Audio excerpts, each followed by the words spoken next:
ಈಗ ಮತ್ತೆ ಸಂಪುಟ ಸಂಕಟಕ್ಕೆ ಬರೋಣ. ಕಳೆದ ಹಲವು ದಿನಗಳಿಂದ ಸಂಪುಟ ವಿಸ್ತರಣೆ ಆಗುತ್ತೆ, ಇವರೆಲ್ಲ ಇನ್ನಾಗ್ತಾರೆ, ಇವರೆಲ್ಲ ಔಟ್ ಆಗ್ತಾರೆ, ಕೋಕ್ ಸಿಗುತ್ತೆ, ಲಾಬಿ ಗೀಬಿ ಎಲ್ಲವನ್ನು ಕೇಳ್ತಾ ಇದ್ದೀರಿ. ಈಗ ನಿಜಕ್ಕೂ ಮತ್ತೊಂದು interesting news on the cabinet. ಏನದು ಬನ್ನಿ ನೋಡೋಣ. ಮಾಜಿ ಮುಖ್ಯಮಂತ್ರಿ ಸಿದ್ದರಾಮಯ್ಯ ಅವರ ಸಂಪುಟದಲ್ಲಿದ್ದಂಥ ಹಿರಿಯರಿಗೆ ಖಂಡಿತವಾಗ್ಲೂ ಒಂದು ದೊಡ್ಡ ಶಾಕ್ ಆಗೋದ್ರಲ್ಲಿ ಅನುಮಾನ ಇಲ್ಲವಂತೆ. ಹಿರಿಯರಿಗೆ ಮಂತ್ರಿ ಸ್ಥಾನ ಕೈ ತಪ್ಪೋದು ಬಹುತೇಕ ಖಚಿತ ಅಂತ ಹೇಳಲಾಗ್ತಾ ಇದೆ. ಮಂತ್ರಿಗಿರಿ ಕೈ ತಪ್ಪಿದರೆ ಮತ್ತೊಂದು ಸ್ಥಾನ ನೀಡೋಕೆ ಆಲ್ಟರ್ನೇಟಿವ್ ಆಗಿ ಒಂದು ಚಿಂತನೆ ನಡೀತಾ ಇದೆ. ಕೆಪಿಸಿಸಿ ಕಾರ್ಯಾಧ್ಯಕ್ಷ ಸ್ಥಾನಮಾನ ನೀಡಲು ಚಿಂತನೆ ನಡೀತಾ ಇದೆ ಅನ್ನೋದು ಸದ್ಯದ ಸುದ್ದಿ. That is the news. ಇವತ್ತು ದೆಹಲಿಯಲ್ಲಿ ನಡೆಯುವ ಸಭೆಯಲ್ಲಿ ಈ ವಿಚಾರಗಳು ಚರ್ಚೆಗೆ ಬರುವ ಸಾಧ್ಯತೆ ಇದ್ದಾವೆ. ಯಾರಿಗೆ ಮಂತ್ರಿ ಸ್ಥಾನ ಸಿಗಲ್ವೋ ಅವರಿಗೆ ಪಕ್ಷದ ಜವಾಬ್ದಾರಿಯನ್ನ ನೀಡಬಹುದು. ಕಾರ್ಯಾಧ್ಯಕ್ಷರಾಗಿ ಪಕ್ಷ ಸಂಘಟನೆ ವಿಚಾರದಲ್ಲಿ ಜವಾಬ್ದಾರಿ ನೀಡಲು ತೀರ್ಮಾನ ಕೈಗೊಳ್ಳಬಹುದು ಅನ್ನುವ ಮಾಹಿತಿ ಸಿಕ್ಕಿದೆ. ಆನ್ ಅಶ್ವವೇಗ.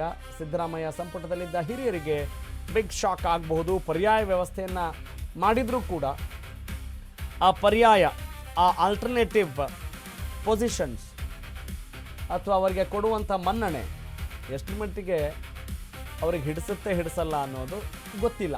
ಆದರೆ ಸದ್ಯಕ್ಕೆ ಏನೋ ಒಂದು ತೀರ್ಮಾನ ತೆಗೆದುಕೊಳ್ಬೇಕಲ್ರಿ, ಯಾವುದೋ ಒಂದು ನಿರ್ಣಯಕ್ಕೆ ಬರಲೇಬೇಕಾದಂಥ ಸಂದರ್ಭದಲ್ಲಿ ಈ ನಿರ್ಧಾರವನ್ನು ತೆಗೆದುಕೊಳ್ಬಹುದು, ಈ ನಿರ್ಣಯವನ್ನು ಮಾಡಬಹುದು ಅನ್ನುವ ಲೆಕ್ಕಾಚಾರ ಇದೆ. ಹೀಗಾಗಿ ಯಾರಿಗೆಲ್ಲ ಸಚಿವ ಸ್ಥಾನ ಸಿಗೋದಿಲ್ವೋ ಅವರಿಗೆ ಪಕ್ಷದ ಜವಾಬ್ದಾರಿಯನ್ನು ನೀಡುವಂಥ, ಪಕ್ಷವನ್ನು ಬಲಯುತವಾಗಿ ನಡೆಸಬೇಕಾದಂಥ ಒಂದು ಅನಿವಾರ್ಯತೆ ಇರುತ್ತೆ. ಹಾಗಾಗಿ ಅಲ್ಲಿ ಆಲ್ಟರ್ನೇಟಿವ್ ಆಗಿ ಅವರಿಗೆ ಬೇರೆಯದ್ದೇ ಮನ್ನಣೆಯನ್ನು ಕೊಡೋ ನಿಟ್ಟಿನಲ್ಲಿ ಈಗ ಯೋಚನೆ ಮಾಡಬಹುದು. ಎಸ್, ಯಾರೆಲ್ಲ ಮಂತ್ರಿ ಆಗಲ್ಲ?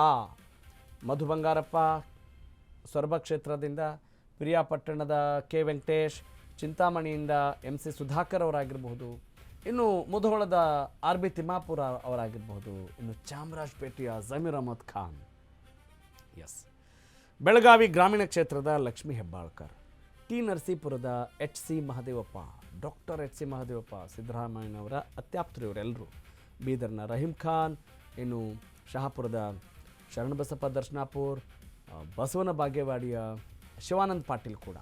ಎಸ್, ಇವರೆಲ್ಲರಿಗೂ ಕೂಡ ಸಚಿವ ಸ್ಥಾನದ ಭಾಗ್ಯ ಸಿಗಲಿಕ್ಕಿಲ್ಲ.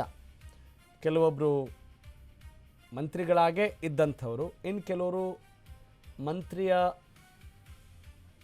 ಮಂತ್ರಿಗಿರಿಯ ಆಕಾಂಕ್ಷಿಯಾದಂಥವರು ಎಲ್ಲರೂ ಕೂಡ ಇದ್ದಾರೆ. ಆದರೆ ಎಲ್ಲರನ್ನೂ ಕೂಡ ನಾವು ಮೆಚ್ಚಿಸ್ಲಿಕ್ಕೆ ಸಾಧ್ಯ ಇಲ್ಲ. ಸದ್ಯಕ್ಕೆ ಇಷ್ಟು ಇಟ್ಕೊಳ್ಳಿ, ಆಮೇಲೆ ಮುಂದೆ ನೋಡ್ಕೊಳ್ಳೋಣ ಅಂತ ಹೇಳ್ತಾರಲ್ಲ, ಸದ್ಯಕ್ಕೆ ಇಷ್ಟು ಇಟ್ಕೊಳ್ರಿ, ನೀವು ಕೇಳಿದಷ್ಟು ಕೊಡೋಕ್ಕಾಗಲ್ಲ ಅಂತ ಈ ವ್ಯವಹಾರದಲ್ಲಿ ಹೇಳ್ತೀವಲ್ಲ, ಆ ರೀತಿಯಾದಂಥ ಒಂದು ವ್ಯವಹಾರವೂ ಕೂಡ ರಾಜಕೀಯದ ಲೆಕ್ಕಾಚಾರದಲ್ಲಿ ನಾವು ಕಾಣಬಹುದಾಗಿದೆ.